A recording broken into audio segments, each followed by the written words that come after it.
నమస్కారం అమరావతి న్యూస్ కి స్వాగతం. ఈనాటి వార్తా విశేషాలు. రక్షణ అంతరిక్ష రంగంలో రాష్ట్రం భారీగా పెట్టుబడులు సాధించేలాగా ఏరోస్పేస్ అండ్ డిఫెన్స్ పాలసీ ఉండాలని ముఖ్యమంత్రి చంద్రబాబు అధికారులకి దిశానిర్దేశం చేశారు. నూతనంగా తీసుకువచ్చే పాలసీ ద్వారా వచ్చే 5 ఏళ్లలో 50,000 కోట్ల నుంచి 1,00,000 కోట్ల పెట్టుబడులు ఆకర్షించాలని లక్ష్యాన్ని నిర్దేశించారు. క్లస్టర్ల వారీగా రాష్ట్రంలోని వివిధ ప్రాంతాల్లో ఏరోస్పేస్ డిఫెన్స్ పరిశ్రమల ఏర్పాటుకు ప్రణాళికలు రచించాలని ఆదేశించారు. ఏరోస్పేస్ అండ్ డిఫెన్స్ పాలసీ 4.0 పై సచివాలయంలో ముఖ్యమంత్రి ఉన్నత స్థాయి సమీక్ష నిర్వహించారు. రక్షణ ఏరోస్పేస్ రంగంలో నూతన సాంకేతికత, నవీన ఆవిష్కరణలకి రాష్ట్రం కేంద్ర బిందువుగా మారేలాగా ప్రయత్నించాలని అన్నారు. ఆపరేషన్ సింధూర్లో భారతదేశం ఆధునిక సాంకేతిక పరిజ్ఞానాన్ని వినియోగించిందని, రానున్న రోజుల్లో టెక్నాలజీ కీలక పాత్ర పోషిస్తుందని అభిప్రాయపడ్డారు. ఈ తరహా సాంకేతికతను రక్షణ పరంగా వాడుకోవడంతో పాటు వాణిజ్య స్థాయిలో ఉత్పత్తి చేసి దైనందిన జీవితంలో కూడా ఉపయోగపడేలాగా తీర్చిదిద్దాలని సూచించారు.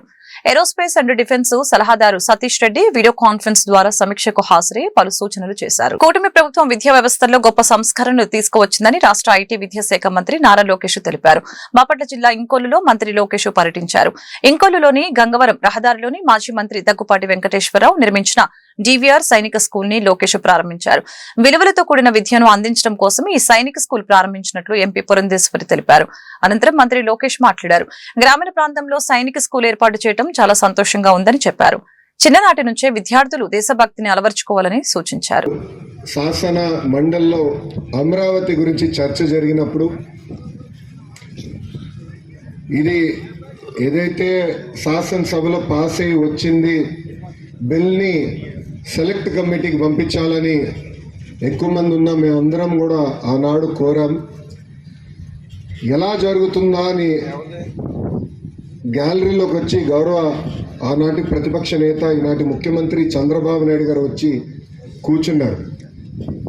ఆనాటి పాలకులు ఆయన అవమానించాలని, ఆయన ఇబ్బంది పెట్టాలని వాళ్ళు కూడా గ్యాలరీలోకి వస్తే మమ్మల్ని దాటిన తర్వాతనే మా చంద్రబాబు నాయుడు గారి దగ్గరికి వెళ్తానని చెప్పిన ఈ ముగ్గురు నాయకులకి ఈ సభాముఖంగా నేను నమస్కరిస్తున్నాను. గౌరవ కలెక్టర్ వెంకట మురళి గారికి, ఎస్పీ గారు కూడా నా హృదయపూర్వక నమస్కారాలు. ఈరోజు ఈ సమావేశానికి విచ్చేసిన పిల్ల పుట్టిన దగ్గర నుంచి చనిపోయే వరకు మన జీవితంలో గురువులు కీలక పాత్ర వహిస్తారు. నేను 10th క్లాస్ వరకు భారతీయ విద్యాభవన్లో చదివాను. ఆనాడున్న మా ఉపాధ్యాయులు కానీ 11th, 12th లిటిల్ ఫ్లవర్లో చదివినప్పుడు ఆనాడున్న టీచర్లు కానివ్వండి, ఏకంగా కార్నిగి మెలన్కి వెళ్ళినప్పుడు నా గురువుగా ఉన్న ప్రొఫెసర్ రాజిరెడ్డి గారు కానివ్వండి, ఇప్పుడు కూడా నా జీవిత ప్రయాణంలో ఎంతోమంది గురువులు నాకు సలహా సూచనలు ఇస్తూ ఉంటారు. అందుకే గురువులు అనేవారు దేవుడికి సమానం. గౌరవించాల్సిన బాధ్యత మనందరి పైన ఉంటుందని ఇక్కడున్న పిల్లలందరికీ నేను తెలియజేస్తున్నా. అంతేకాకుండా మన జీవితంలో అన్కండిషనల్గా మనం ప్రేమించేది మన తల్లి. ఈరోజు పెద్దలు డాక్టర్ వెంకటేశ్వరరావు గారు సుందర్ పిచ్చయ్య గారి గురించి చెప్తుంటే నిజంగానే నేను ఆశ్చర్యపోయా. కానీ మన ఇంట్లో తల్లుల త్యాగాల వల్ల మనందరం చదువుకోగలుగుతున్నాం. తల్లుల త్యాగాల వల్ల మనం ఈరోజు ఈ స్థాయికి వస్తున్నాం. అందుకే మనందరం తల్లిని గౌరవించాలా. ఇల్లు దాటే ముందర తప్పనిసరిగా తల్లి ఆశీర్వాదం తీసుకుని బయలుదేరాలని ఇక్కడున్న పిల్లలందరినీ కూడా నేను కోరుకుంటాం జరుగుతుంది. ఈరోజు నిజంగానే నాకు చాలా ఆనందంగా ఉంది. పెద్దలు డాక్టర్ వెంకటేశ్వరరావు గారి నాయకత్వంలో ఈ రోజు ఈ సైనిక మాజీ సీఎం వైఎస్ జగన్మోహన్ రెడ్డి పల్నాడు జిల్లా రెంటపాల పర్యటనలో సింగయ్య అనే వ్యక్తి మృతిపై పోలీసుల దర్యాప్తు కొనసాగుతోంది. జగన్ కారు కింద సింగయ్య పడిన వీడియోలు వైరల్ గా మారాయి. దీంతో పోలీసులు విచారణను వేగవంతం చేశారు. ఈ కేసుకు సంబంధించి మాజీ సీఎం జగన్ కు రక్షణ ఉన్న భద్రతా సిబ్బందిని గుంటూరు పోలీసులు పిలిపించారు. జగన్ ముఖ్య భద్రతా అధికారి, ఇతర భద్రతా సిబ్బందిని కూడా ఉన్నతాధికారులు పిలిపించి విచారిస్తున్నారు. పర్యటనలో భాగంగా జగన్ అనేక చోట్ల ఆగుతూ ప్రజలకు అభివాదం చేస్తూ వెళ్తున్న సమయంలో సెక్యూరిటీ పరంగా ఎలాంటి చర్యలు తీసుకున్నారు? జగన్ కారు కింద పడిన సింగయ్యను ఎవరు బయటకు తీశారు?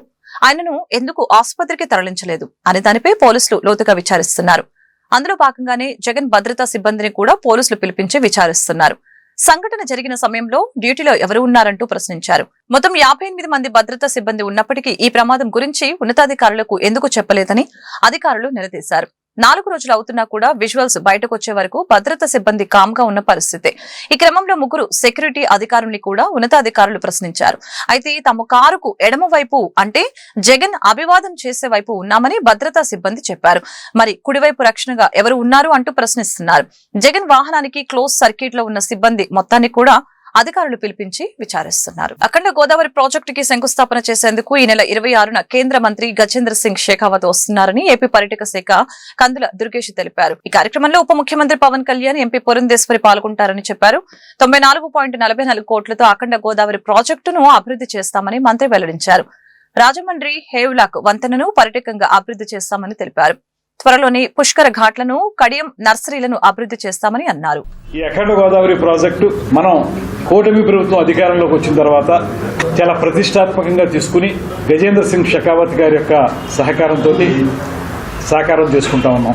ఇప్పుడు ఈ ప్రాజెక్టు మొత్తంగా ఒక పక్కన మనకి రాజమండ్రిలో హేవలాక్ బ్రిడ్జి, అదేవిధంగా పుష్కర్ ఘాట్ సుందరీకరణ, దాంతోపాటు కడియం నర్సరీలు దాన్ని ఒక సెంటర్గా తయారు చేయటం, దాంతోపాటు బ్రిడ్జి లంకలో టెంట్ హౌసెస్ కానీ, బోటింగ్ కానీ ఇతరత్ర కార్యక్రమాలు చేసుకోవటం, వీటితో పాటు నిడదవోలు కోట సత్యమ్మ తల్లి టెంపుల్ దగ్గర ప్రయాణికులకి లేకపోతే భక్తులకి సౌకర్యాలు కల్పించే కార్యక్రమం, దాంతోపాటు అక్కడ కూడా గోదావరి కాలువ ప్రవహిస్తుంది కనుక అక్కడ గోదావరి హారతి ఘాట్ని ఏర్పాటు చేసుకోవటం, దాంతోపాటు బోటింగు, అదేవిధంగా కెఫ్టేరియాలని పెట్టుకుని పర్యాటకులను ఆకర్షించాలనేటువంటి బృహత్తరమైనటువంటి ఆలోచనతోటి ఈ కార్యక్రమాన్ని మనం రూపుదిద్దాం. ఇందులో కొంత మేరకు అంటే పూర్తిగా 94,44,00,000కి ఇంకా టెండర్లు ఫైనలైజ్ కాలేదు. కానీ అందులో ముందు మన పుష్కర్ ఘాట్ని సుందరీకరించే కార్యక్రమానికి సంబంధించి దానికి టెండర్లు ఫైనలైజ్ అయినాయి. ఆ టెండర్ల ద్వారా రేపు 26వ తారీఖున దానికి శంకుస్థాపన చేసుకోబోతున్నాం. వైసీపీ నేతలు దారుణంగా దిగజారిపోయారని ఏపీ హోంమంత్రి అనిత విమర్శించారు. రాజకీయాల్లో ప్రతి అడుగు జాగ్రత్తగా వేయాలని అన్నారు. రాజకీయ నేతలు వ్యాఖ్యలను చాలా మంది వింటారని, హింసను ప్రోత్సహించేలాగా జగన్ వ్యాఖ్యలు ఉన్నాయని చెప్పారు. సచివాలయంలో ఆమె మీడియాతో మాట్లాడారు. పొదిలిలో వైసీపీ నేతల అరాచకాలను అందరూ చూశారు. రెంటపాల గ్రామంలో 10 అడుగుల రోడ్డులో ఎలా వెళ్లాలో వైసీపీ నేతలకు తెలీదా? జగన్ పరామర్శ పేరుతో వెళ్లి రోడ్ షో నిర్వహించారు. కారు కింద పార్టీ కార్యకర్త పడినా గుర్తించకపోవడం దారుణం. గాయపడిన వ్యక్తిని దయా జాలి లేకుండా పక్కకు లాగి ముళ్ల పొదల్లో పడేశారు. సకాలంలో ఆసుపత్రికి తీసుకువెళ్తే ఆ వ్యక్తి బతికేవాడేమో. జగన్ కు రాజకీయ లబ్ధి తప్పించి మనుషుల ప్రాణాలంటే లెక్కలేదా? 2 వ్యక్తులు చనిపోయినా జగన్ తన పర్యటన కొనసాగించారని మండిపడ్డారు. జగన్ రాజకీయ ముసుగులో ఉన్న నేరస్తుడు అని ఆరోపించారు. జగన్మోహన్ రెడ్డి షో చేశాడు, ఒక రోడ్ షో చేశారు. అతను వెళ్ళేదేమో ఒక పరామర్శకి వెళ్తున్న వ్యక్తి రోడ్ షో చేస్తున్నాడు. ఇంచుమించుగా అతని ఇంటి దగ్గర నుంచి తాడేపల్లిలో అతని ఇంటి దగ్గర నుంచి 10:30కి స్టార్ట్ అయిన వ్యక్తి సాయంత్రం 4 గంటలకి ఆ రెంటపల్లి వెళ్ళారంటే ఒకసారి ఆలోచన చేయండి. ఎంత స్లోగా మూవ్ అయ్యి ఎంత రోడ్ షో చేసుకుని ఆయన వెళ్ళారో ఒకసారి జనాలు కూడా అర్థం చేసుకోవాలి. దారిలోని అతని కార్యకర్త కనీసం వెహికల్కి కింద పడిపోయి టైర్ కింద పడ్డాడు అన్న సంగతి తెలిసి కూడా అతను కనీసం బండి ఆపకుండా ఆ బండిని అలా ఆ పక్కనున్న వ్యక్తిని కనీసం పక్కన తీసి, నేనేమంటానంటే ఆ బండి కింద పడిపోయాడు వ్యక్తి, ఆ వ్యక్తిని తీసి ఇమీడియట్గా 108కో దేనికో ఫోన్ చేసి అంబులెన్స్లో పంపిస్తే కనీసం మనిషి బతికేవాడేమో. ఎంత నిరంకుశంగా కనీసం దయా జాలి లేకుండా ఆ వ్యక్తిని అలాగే ఈడ్చి ముళ్ళ పొదల్లో పడేశారు. తర్వాత అతన్ని చూసి పోలీస్ డిపార్ట్మెంట్ వాళ్ళు 108కి ఫోన్ చేసి ఇమీడియట్గా డిపార్ట్మెంట్ వాళ్ళు హాస్పిటల్కి పంపిస్తే హాస్పిటల్కి వెళ్ళిన తర్వాత అతను చనిపోయాడు. అంటే ఇంత దారుణంగా దాన్ని ఏమంటారంటే కనీసం జాలి దయ లేకుండా కూడా మనుషులు ఉంటారా? సాటి మనిషి, దట్టు వైసీపీ కార్యకర్త, నీ మీటింగ్ గురించి, నీ ర్యాలీ గురించి నువ్వు పిలిస్తే వచ్చినవాడు, దళితుడు, నీ కారు కడ్డంగా నీ కారు టైర్ కింద నలిగిపోతే తీసి హాస్పిటల్కి లేనంత దౌర్భాగ్యమైన పరిస్థితిలో ఈ రోజు జగన్మోహన్. అంగన్వాడీలకు కనీస వేతనం 26,000 రూపాయలు ఇవ్వాలని AP anganwadi workers and helpers union Guntur జిల్లా అధ్యక్షులు ఏవిఎన్ కుమారి డిమాండ్ చేశారు. అలాగనే ప్రభుత్వం అందించే సంక్షేమ పథకాలు అమలు చేయాలని విజ్ఞప్తి చేశారు. తమ సమస్యల్ని పరిష్కరించాలని కోరుతూ సోమవారం గుంటూరు జిల్లా కలెక్టరేట్ ఎదుట AP anganwadi workers and helpers union dharna కార్యక్రమం చేపట్టింది. ఈ సందర్భంగా ఆమె మాట్లాడారు. సాధికారత సర్వేలో ప్రభుత్వ ఉద్యోగులు అనే పదాన్ని తొలగించాలని అన్నారు. రాష్ట్రంలో ఉన్న మొత్తం మినీ సెంటర్లను మెయిన్ సెంటర్లుగా మార్పు చేస్తూ జీవో ఇవ్వాలని అన్నారు. FRS యాప్ ను రద్దు చేయాలని అన్నారు. కార్యక్రమంలో యూనియన్ గౌరవ అధ్యక్షులు జి రమణ, ప్రధాన కార్యదర్శి పి దీప్తి, మనోజ, కోశాధికారి కె పద్మ తదితరులు పాల్గొన్నారు. రాష్ట్ర వ్యాప్తంగా మున్సిపల్ ఇంజనీరింగ్ విభాగంలో పనిచేసే అవుట్ సోర్సింగ్ కార్మికులకు ఉద్యోగులకు తక్షణమే వేతనాలు పెంచాలని జేఏసీ చైర్మన్ ఈదుల మూడి మధుపాపు డిమాండ్ చేశారు. అలాగని ప్రభుత్వం అందించే సంక్షేమ పథకాలు వర్తింపచేయాలని అన్నారు. న్యాయమైన డిమాండ్స్ పరిష్కరించాలని కోరుతూ మున్సిపల్ జేఏసీ ఆధ్వర్యంలో సోమవారం గుంటూరు కార్పొరేషన్ కార్యాలయం ఎదుట ఇంజనీరింగ్ విభాగం అవుట్ సోర్సింగ్ కార్మికులు, ఉద్యోగులు నిరసన ప్రదర్శన చేపట్టారు. ఈ సందర్భంగా మధుపాపు మీడియాతో మాట్లాడారు. ప్రభుత్వ నిర్లక్ష్యానికి గురైన ఇంజనీరింగ్ విభాగంలో పనిచేసే కార్మికులు, ఉద్యోగులు సోమవారం నుంచి నిరవధిక సమ్మెలోకి వెళ్లారని ప్రకటించారు. అధికారుల నిర్లక్ష్యం కారణంగానే తమ సమస్య ప్రభుత్వం దృష్టికి వెళ్లలేదని ఆరోపించారు. ఇప్పటికైనా రాష్ట్ర ప్రభుత్వం స్పందించి తమ సమస్యల్ని పరిష్కరించాలని డిమాండ్ చేశారు. అంతవరకు నిరవధిక సమ్మెను విరమించేది లేదని స్పష్టం చేశారు. వడ్డేశ్వరంలోని commissioner and director municipal administration Sampath Kumar గారికి రాష్ట్రంలోని ఇంజనీరింగ్ విభాగానికి సంబంధించిన నగరపాలక సంస్థలు, పురపాలక సంఘాల్లో ఇంజనీరింగ్ విభాగానికి సంబంధించిన సంఘాలు మొత్తం కలిసి జేఏసీగా ఏర్పడి సమ్మె నోటీస్ ఇవ్వడం జరిగింది. సమ్మె నోటీస్ ఇచ్చినప్పటికి కూడా ప్రభుత్వం చర్చలకు పిలవకపోగా విధి లేని పరిస్థితుల్లో ఈరోజు రాష్ట్ర వ్యాప్తంగా మున్సిపల్ రంగంలోని ఇంజనీరింగ్ కార్మికులు సమ్మె బాట పట్టడం జరిగింది. ఈ సమ్మె ప్రభుత్వానికి కానీ టీడీపీ పార్టీకి కానీ వ్యతిరేకం కాదు. ఈ సమ్మె చేయడానికి కారణం ఏంటంటే అధికారుల తీరుకి వ్యతిరేకంగా ఈ సమ్మె చేస్తున్నాం. ఎందుకు ఈ మాట చెప్తున్నానంటే గతంలో టీడీపీ ప్రభుత్వం ఉన్నప్పుడు, అధికారంలో ఉన్నప్పుడు అవుట్సోర్సింగ్ కార్మికులందరికీ కూడా వాళ్ళు ఎవరన్నా సాధారణ మరణం చెందితే వాళ్ళకి 2 లక్షల ఎక్స్గ్రేషియా ఇచ్చింది. అలాగే యాక్సిడెంటల్ డెత్ అయితే 5 లక్షల రూపాయల ఎక్స్గ్రేషియా ఇచ్చింది. మా సంక్షేమాన్ని చూసిన టీడీపీ ప్రభుత్వం పట్ల మాకు గౌరవం ఉంది. ఇప్పుడున్న కూటమి ప్రభుత్వం పట్ల కూడా మాకు గౌరవం ఉంది. మా ఈ సమ్మె మీద మాకు ఇంజనీరింగ్ విభాగంలో కార్మికులు 28 రకాల పనులు చేసే కార్మికులకి మొత్తానికి గత ప్రభుత్వం శానిటేషను, అలాగే అండర్గ్రౌండ్ డ్రైనేజీ డ్రైవర్లకి మాత్రమే 6,000 రూపాయలు జీతం పెంచుతూ ఉత్తర్వులు ఇచ్చి ఇంజనీరింగ్ విభాగంలో 28 రకాల పనులు చేసే వారిని మొత్తాన్ని గాలికి వదిలేసి సంక్షేమ పథకాలు కూడా ఇవ్వకుండా మమ్మల్ని అందరినీ CFMS మాకు ఐడి ఇచ్చి గవర్నమెంట్ ఎంప్లాయీలుగా చూపించి సంక్షేమ పథకాలు ఇవ్వలేదు. ఈ విషయాలన్నీ కూడా మేము కమిషనర్ అండ్ డైరెక్టర్ గారికి వినతిపత్రాలు ఎన్నిసార్లు ఇచ్చినప్పుడు కూడా సమస్య పరిష్కారం కాకపోవడంతో, అదేవిధంగా కూటమి ప్రభుత్వం అధికారంలోకి వచ్చే ముందు ఎన్నికల మేనిఫెస్టోలో అందరికి అవుట్సోర్సింగ్ కార్మికులందరికీ కూడా ఈ సంక్షేమ పథకాలు వర్తింపజేస్తామని చెప్పిన దాని మీద ఈ రిప్రజెంటేషన్లు కూడా ఇవ్వడం జరిగింది. ఇవేవి కూడా నాకు తెలిసి ముఖ్యమంత్రి నారా చంద్రబాబు నాయుడు గారి దృష్టికి తీసుకెళ్ళినట్టు అధికారులు లేదు. అందుకనే ఈ సమ్మె చేయడానికి మేము పూనుకున్నాం. ఈ సమ్మెలో ఇప్పటికైనా అధికారులు స్పందించి మన ముఖ్యమంత్రి గారి దృష్టికి గనక తీసుకెళ్ళి ఈ సమస్యలు కనుక ఆయన దృష్టిలో పెడితే మాకు ఈ సమస్యలన్నీ తీరుస్తారు ముఖ్యమంత్రి గారు, మా సంక్షేమం కోసం ఆయన ఆలోచిస్తారని చెప్పానని మేము ప్రగాఢంగా నమ్ముతూ ఉన్నాం. అయితే దీంతోపాటు మా డిమాండ్ ఏంటంటే మా అందరికి కూడా మెప్మా డిపార్ట్మెంట్కి సంబంధించిన అవుట్సోర్సింగ్ కార్మికులు ఏదైతే హెచ్ఆర్ పాలసీ ఇచ్చారో ఆ హెచ్ఆర్ పాలసీని మాకు ఇవ్వమంటున్నాం. అలాగే మినిమం టైం స్కేల్ అన్నా ఇవ్వమంటున్నాం. లేకపోతే ఇప్పుడు మాకున్న జీతం మీద 6% సంవత్సరానికి 6% ప్రీమియం ఇంక్రిమెంట్ కలుపుతూ జీతాలు ఇవ్వమంటున్నాం. అలాగే సంక్షేమ పథకాలు మొత్తం, తల్లికి వందనం లాంటి సంక్షేమ పథకాలు మొత్తం మా అవుట్సోర్సింగ్ కార్మికులు కూడా ఇవ్వమంటున్నాం. అలా కాకుండా గత ప్రభుత్వం ఏదైతే శానిటేషను, అలాగే డ్రైవర్లు, అండర్గ్రౌండ్ డ్రైనేజ్ వాళ్ళకి 6,000 రూపాయలు జీతం పెంచిందో జీవో నెంబర్ 5ను సవరించాలని సచివాలయ ఉద్యోగులు జిల్లా కలెక్టర్ నాగలక్ష్మికి విజ్ఞాపన పత్రం అందజేశారు. ప్రజా సమస్యల పరిష్కార వేదిక స్పందన కార్యక్రమంలో సచివాలయ ఉద్యోగులు జీవో నెంబర్ 5పై స్పష్టత ఇవ్వాలని కోరారు. అనంతరం సచివాలయ ఉద్యోగులు మధు, ధనలక్ష్మి మీడియాతో మాట్లాడారు. బదిలీలకు సంబంధించి సొంత మండలాలు అనే నిబంధనను తీసివేయాలని చెప్పారు. వెబ్ కౌన్సిలింగ్ ద్వారా పారదర్శకంగా బదిలీలు జరపాలని కోరారు. అంతర్ జిల్లాల బదిలీలకు అవకాశం ఇవ్వాలని అన్నారు. ప్రమోషన్ తో కూడిన బదిలీలు చేపట్టాలని డిమాండ్ చేశారు. సొంత మండలాల ప్రాతిపదికన కాకుండా యుఎల్బిలోని వార్డును 4 ప్రాతిపదికగా భావించాలని, అలాగనే గ్రామాలలో పంచాయతీని ప్రాతిపదికగా తీసుకోవాలని సూచించారు. స్పష్టమైన సర్వీస్ రూల్స్ ని రూపొందించిన తర్వాతనే బదిలీలు చేపట్టాలని విజ్ఞప్తి చేశారు. కార్యక్రమంలో గుంటూరు వార్డు సచివాలయ ఉద్యోగులు అనురాధ, అబ్దుల్ రజాక్, రామకృష్ణ, రాజకుమార్, బుల్లయ్య, కృష్ణవేణి, వినీల, నాగేశ్వరరావు, హరికృష్ణ, మహేష్, రమేష్ తదితరులు ఉన్నారు. సచివాలయ ఉద్యోగంలో వార్డు కమిటీ సెక్రటరీగా చేస్తున్నాను. నా పేరు మధు అండి. నేను గ్రామ వార్డు సచివాలయ వార్డు కమిటీ సెక్రటరీగా చేస్తున్నాను. ఈరోజు ఏదైతే బదిలీల అంశంపై గవర్నమెంట్ జీవో నెంబర్ 5 ఏదైతే ఇచ్చిందో దానిపై అస్పష్టంగా ఉండడం వలన మేము ఈరోజు కలెక్టరేట్లో కలెక్టర్ గారికి రిప్రజెంటేషన్ ఇవ్వడానికి వచ్చాము. జీవో నెంబర్ 5లో ఉన్నది ఏంటంటే సొంత నెగిటివ్ మండలాన్ని ఈ ప్రాతిపదికగా తీసుకున్నారు. సొంత మండలాన్ని ప్రాతిపదికగా కాకుండా యుఎల్బీలో వార్డు టు వార్డు ప్రాతిపదికన తీసుకోవాలని, అలాగే పంచాయతీల్లో అయితే గ్రామాన్ని ప్రాతిపదికగా తీసుకోవాలని కోరుతున్నాము.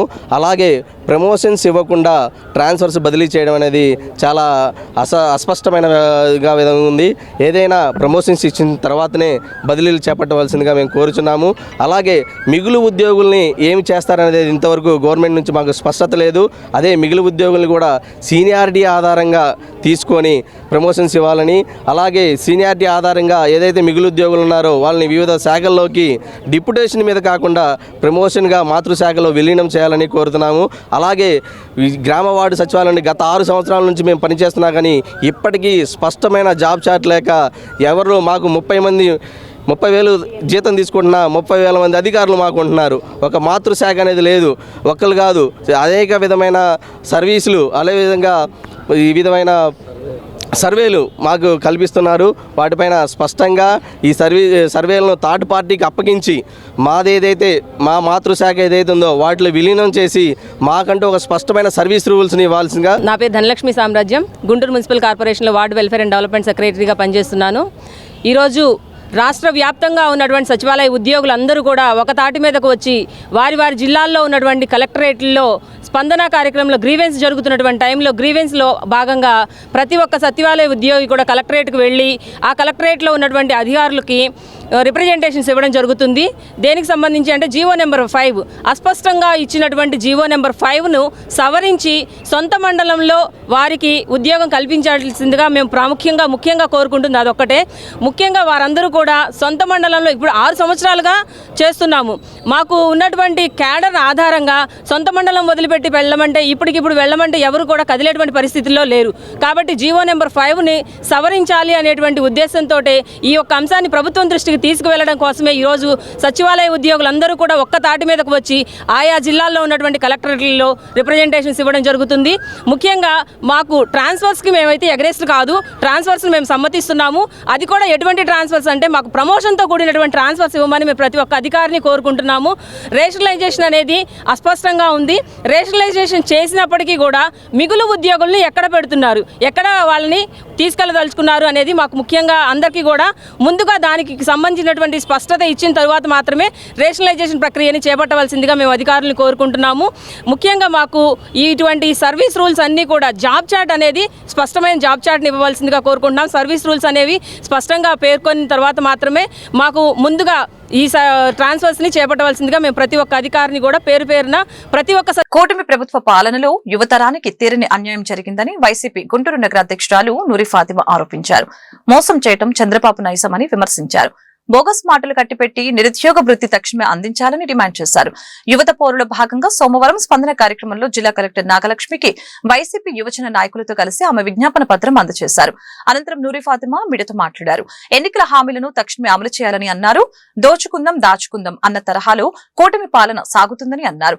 ఏపీని మరొక బీహార్ చేయవద్దని విజ్ఞప్తి చేశారు. రాజకీయ కక్ష సాధింపు చర్యలపై ఉన్న శ్రద్ధ సూపర్ 6 హామీల అమలుపై పెట్టాలని కూటమి ప్రభుత్వానికి సూచించారు.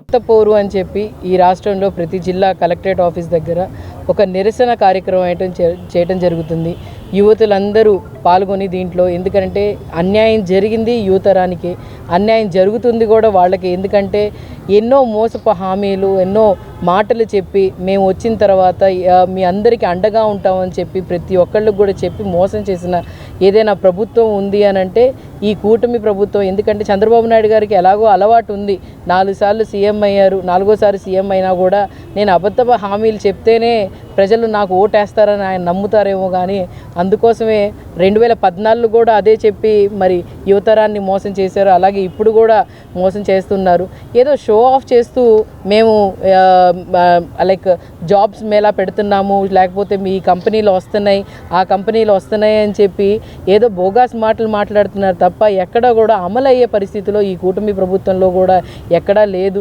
ఏదైనా అమలు అయినా కూడా వాళ్ళు చేద్దాం అనుకున్నా కూడా అది 100% గ్రౌండ్ లెవెల్లో నిజంగానే బెనిఫిషరీస్కి ఎవరికి కూడా అందే పరిస్థితిలో లేదు. ఎందుకంటే వాళ్ళు ముందు వాళ్ళది ఒకే ఒక ఎజెండా. ఫస్ట్ ఆఫ్ ఆల్ మేము కడుపు నింపుకోవాలి, మా కడుపు నిండిన తర్వాత అప్పుడు పేదోళ్ళ గురించి ఆలోచించాలి అని చెప్పే ఉద్దేశంలోనే ఈ కూటమి ప్రభుత్వం ఉంటుంది. ఎందుకంటే ఫస్ట్ ఆఫ్ ఆల్ ఫస్ట్ స్టేజ్లో చంద్రబాబు నాయుడు గారు ఉంటారు. ఆయనకి ముందు ఆయన ఏదో ప్రతి స్కీమ్లో కూడా ఒక స్కామ్ ఉంటుంది అని చెప్పి చూయించిన వ్యక్తి చంద్రబాబు నాయుడు గారు, అదే కూటమి ప్రభుత్వం. దాన్ని బట్టే పవన్ కళ్యాణ్ గారు డిప్యూటీ సీఎం పవన్ కళ్యాణ్ గారు ఆయన ఏం చెప్తే దానికి అంటే తందానా ఆడుతూ వస్తున్నారు. కానీ ఎక్కడా కూడా ఆయన ప్రశ్నించట్లేదు. ఏంటి మనం ఇన్ని హామీలు ఇచ్చామే, ఈ హామీలు ఏమైనాయి అని చెప్పి ఇప్పుడు దాకా పవన్ కళ్యాణ్ గారు చంద్రబాబు నాయుడు గారిని అడిగిన దాఖలా లేదు. ఏదైనా అడిగితే ఈయనకి స్కీమ్ వస్తుంది, ఈయన స్కీమ్ వచ్చిన దాంట్లో అది స్కామ్ జరిగిద్ది. ఆ ప్రకారంగానే పోతుంది తప్ప కూటమి ప్రభుత్వంలో గ్రౌండ్ లెవెల్లో నిజంగానే ఎవరెవరు ఇబ్బంది పడుతున్నారు వాళ్ళకి మనం న్యాయం చేయాలి, మాట ఇచ్చాము, మళ్ళీ మనం వెళ్ళి ఓట్లు అడగాలని చెప్పి ఆలోచనలు అయితే లేదు.